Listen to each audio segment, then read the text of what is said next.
Self-doubt is a parasite.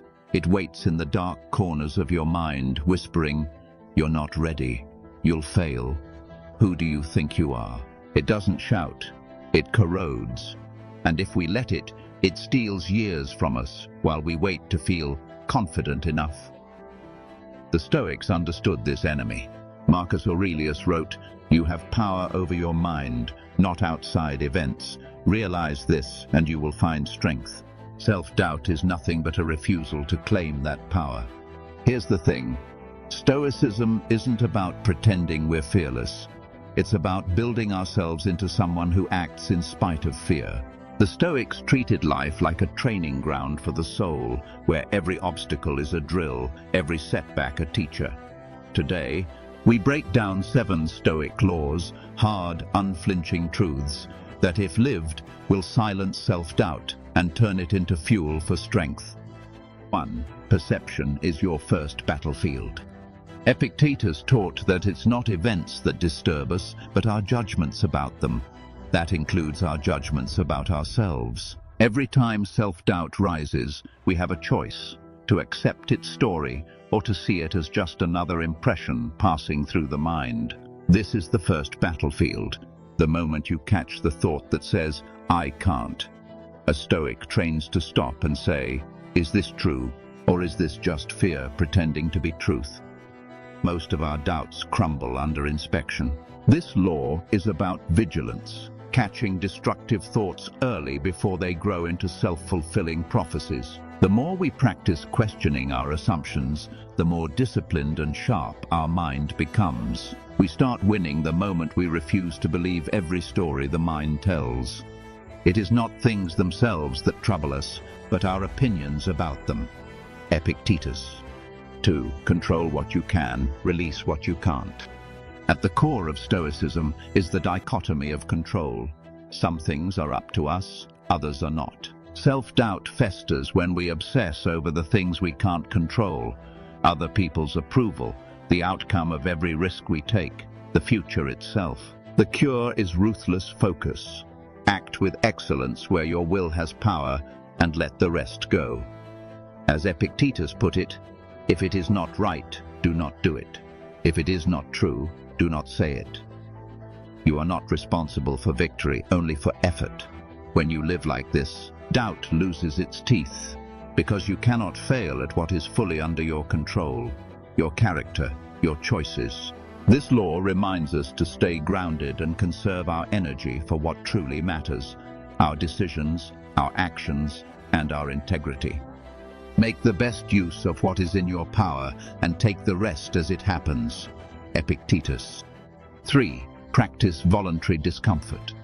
Seneca advised his students to regularly practice poverty, to wear rough clothes, to eat simple food, and to ask themselves, "Is this what I feared?" The lesson is simple.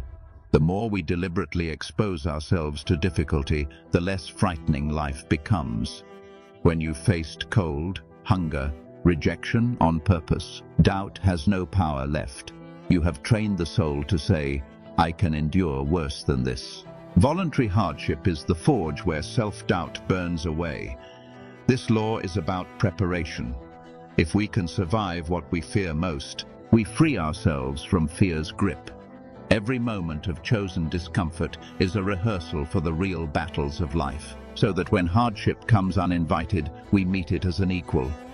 Set aside a certain number of days during which you shall be content with the scantiest and cheapest fare. Then ask yourself, "Is this what I feared?" Seneca. 4. Memento Mori. Remember you will die. This isn't morbid, it's liberation. Marcus Aurelius reminded himself constantly, you could leave life right now. Self-doubt thrives on the illusion of endless time, the belief that we can wait until we feel ready. There is no later, there is only now. When we hold death in mind, hesitation feels absurd. What would you do if you knew you had 1 year left, 1 month, 1 day? You would not waste time worrying about what might go wrong. You would act. This law cuts through procrastination like a sword. The presence of death sharpens life, giving weight to every decision and forcing us to ask, what do I want to leave behind? You could leave life right now. Let that determine what you do and say and think. Marcus Aurelius. 5. Amor Fati. Love your fate. The Stoics didn't just accept what happened, they learned to love it. Nietzsche later called this Amor Fati, the love of one's fate.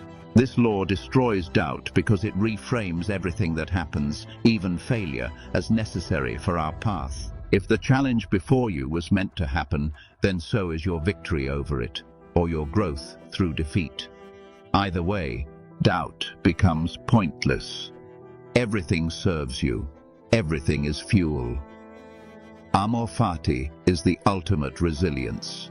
Instead of fighting life, we align with it, turning every blow into an ally. When you practice this law, nothing that happens to you is wasted. A blazing fire makes flame and brightness out of everything that is thrown into it. Marcus Aurelius. 6. Speak and act as your future self. The Stoics believed in living according to virtue, wisdom, courage, justice, temperance, not in theory, but in action. When you act like the person you aspire to be, you erode self-doubt with every choice. Stop waiting until you feel confident. Confidence is not a prerequisite, it is the byproduct of action. Marcus Aurelius said, "Waste no more time arguing what a good man should be. Be one." Each decision is a vote for the person you want to become. This law is about integrity. When your actions align with your highest values, doubt loses its voice, because your life speaks louder than your fear. Waste no more time arguing what a good man should be. Be one. Marcus Aurelius. 7. Turn the obstacle into the way. Finally, we come to the Stoic masterpiece, turning trials into triumphs. The impediment to action advances action. What stands in the way becomes the way. These words from Marcus Aurelius are not just philosophy, they are a battle cry. Every setback, every rejection, every failure is not a reason to doubt yourself. It is the raw material for greatness. To a Stoic, the obstacle is not the enemy, it is the path. This law teaches us that the things we resist most often hold the keys to our growth. When we meet adversity head-on, we discover that our limits were illusions and that doubt is just the shadow cast by our own potential. The impediment to action advances action. What stands in the way becomes the way. Marcus Aurelius. Here's what all of this really means. Self-doubt will always knock at the door, but we decide whether it comes in. These 7 laws give us a shield and a sword: perception, control, hardship, mortality, fate, virtue, and transformation. Together they turn the quiet voice of fear into something else entirely, a reminder to rise. We do not wait for courage to find us. We build it day by day, decision by decision, as the Stoics did. And if we fail, if we fall short, we get up and return to the path, because that is what this life is for. The Stoics understood that doubt is not a curse, but a summons, a challenge to prove ourselves worthy of the life we've been given. So the next time that voice whispers, "You can't," remember, you have stood on this battlefield before. You know the laws, and now you know what to do.